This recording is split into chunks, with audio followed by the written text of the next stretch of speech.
Assalamualaikum warahmatullahi wabarakatuh.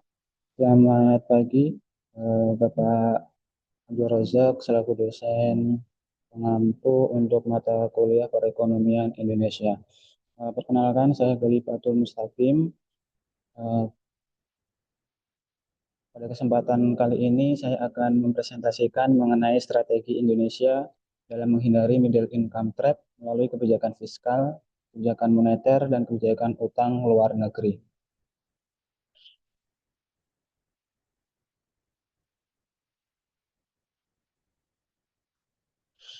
Sebelum masuk ke pembahasan utama, kita perlu memahami terlebih dahulu apa itu middle income trap.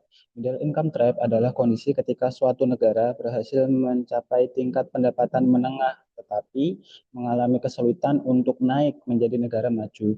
Nah, akibatnya pertumbuhan ekonomi melambat dan negara tersebut terjebak dalam tingkat pendapatan yang stagnan. Nah, istilah ini mulai dikenal setelah digunakan oleh World Bank dalam laporan An East Asian Renaissance pada tahun 2027. Nah, Indonesia saat ini berada pada tahap penting untuk menentukan apakah mampu menjadi negara maju pada tahun 2045 atau justru terjebak dalam middle income trap. Nah, karena itu pemerintah perlu menjalankan strategi yang tepat terutama dari aspek kebijakan fiskal, moneter, dan utang luar negeri. Yang pertama, eh,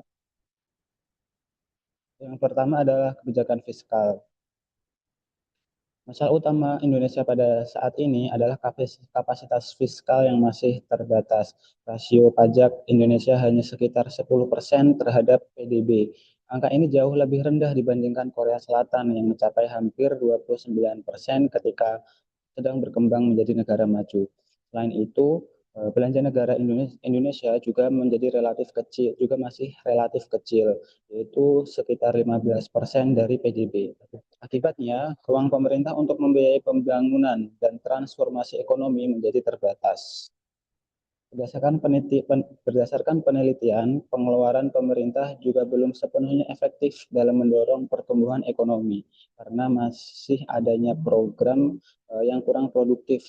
Ya, karena itu ada beberapa langkah yang perlu dilakukan oleh pemerintah. Yang pertama adalah memperluas basis penerimaan pajak. Namun yang dimaksud bukan memeras masyarakat, melainkan memperluas basis pajaknya. Contohnya dengan mengurangi celah pengecualian PPN, memperkuat cukai, dan memperbaiki pajak properti yang ada yang dikelola oleh pemerintah daerah. Kemudian yang kedua adalah meningkatkan kepercayaan masyarakat. Masyarakat akan lebih patuh membayar pajak jika mereka merasakan manfaat nyata dari pajak tersebut, seperti pendidikan yang baik, layanan kesehatan yang memadai, dan infrastruktur yang bagus. Yang ketiga adalah mengubah belanja negara menjadi yang lebih produktif. Belanja negara harus diarahkan untuk pendidikan, riset, dan inovasi, industri bernilai tambah, digitalisasi layanan publik, dan perlindungan sosial. Intinya agar masyarakat merasakan nikmatnya. Kemudian yang keempat adalah mengevaluasi program yang tidak efektif. Program yang tidak memberikan hasil nyata harus dihentikan agar anggaran bisa digunakan untuk program yang lebih bermanfaat. Yang kelima adalah sinkronisasi antara pusat dan daerah. Pemerintah pusat dan daerah harus memiliki arah kebijakan yang seiring, yang bersamaan, yang sama agar tidak terjadi pemborosan dan tumpang tindih anggaran. Kemudian yang kedua, selanjutnya adalah kebijakan moneter. Berdasarkan penelitian, suku bunga memiliki pengaruh besar terhadap pertumbuhan ekonomi, sedangkan jumlah uang yang beredar tidak terlalu berpengaruh dalam jangka pendek. Karena itu, Bank Indonesia memiliki peran penting dalam menjaga stabilitas ekonomi. Ada beberapa langkah yang bisa diambil. Yang pertama adalah menjaga stabilitas ekonomi. Inflasi harus terkendali agar harga barang tidak naik terlalu tinggi. Selain itu, nilai tukar rupiah juga perlu stabil agar investor percaya terhadap kondisi ekonomi Indonesia. Yang kedua adalah memperkuat koordinasi fiskal dan moneter. Pemerintah dan Bank Indonesia harus saling mendukung. Jika kebijakan berjalan sendiri-sendiri, pertumbuhan ekonomi akan sulit dan akan sulit maksimal. Yang ketiga adalah menjaga suku bunga agar tetap seimbang. Suku bunga harus mampu mendukung investasi dan dunia usaha, tetapi tetap harus menjaga inflasi agar tidak terlalu tinggi.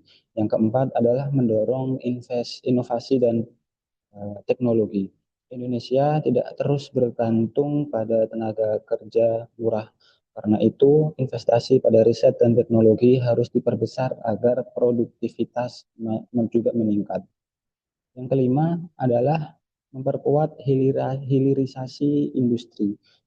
Indonesia harus memperbanyak industri pengolahan agar tidak hanya menjual bahan mentah. Dengan hilirisasi, nilai tambah produk Indonesia juga akan meningkat.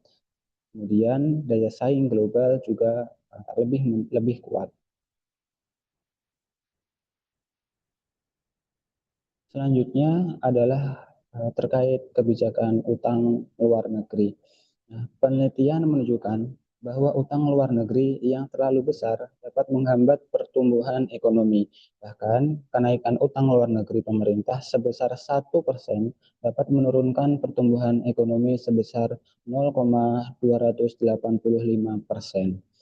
Nah, walau demikian, pengelolaan utang Indonesia mulai membaik karena rasio utang luar negeri terhadap PDB turun dari 39,4% pada tahun 2020 menjadi 32,1% pada tahun 2023. Ada beberapa langkah yang perlu dilakukan oleh pemerintah.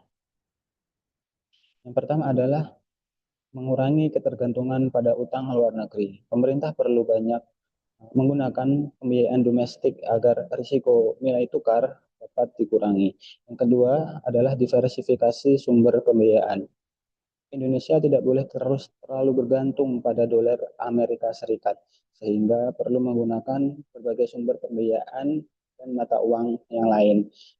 Berikutnya, menggunakan strategi lindung nilai atau hedging. Nah, tujuannya ini untuk melindungi Indonesia dari risiko perubahan kurs yang terlalu besar. Yang keempat adalah meningkatkan transparansi pengelolaan keuangan. Pengelolaan utang harus lebih terbuka dan akuntabel agar masyarakat dan investor tetap percaya. Yang kelima, memastikan utang digunakan untuk sektor yang produktif. Pembiayaan atau utang harus digunakan untuk pembangunan infrastruktur, pendidikan, kesehatan, dan industri produktif, bukan untuk kebutuhan konsumtif seperti MBG. Nah, kesimpulannya untuk presentasi kali ini, Indonesia harus memperkuat kebijakan fiskal, moneter, dan pengelolaan utang secara bersamaan agar tidak terjebak dalam middle income trap. Pemerintah juga perlu meningkatkan penerimaan negara, memperbaiki kualitas belanja, menjaga stabilitas ekonomi, memperkuat inovasi dan hilirisasi industri, serta mengurangi ketergantungan terhadap utang luar negeri. Nah, selain itu, investasi pada pendidikan, kesehatan, dan kualitas SDM juga sangat penting karena human capital menjadi kunci utama bagi negara untuk menjadi negara maju. Jika strategi tersebut dijalankan secara konsisten, Indonesia memiliki peluang besar untuk mencapai Indonesia Emas tahun 2045 sebagai negara maju dan berpendapatan tinggi. Nah, sekian presentasi dari saya. Terima kasih Bapak Abdul Razak dan teman-teman. Assalamualaikum warahmatullahi wabarakatuh.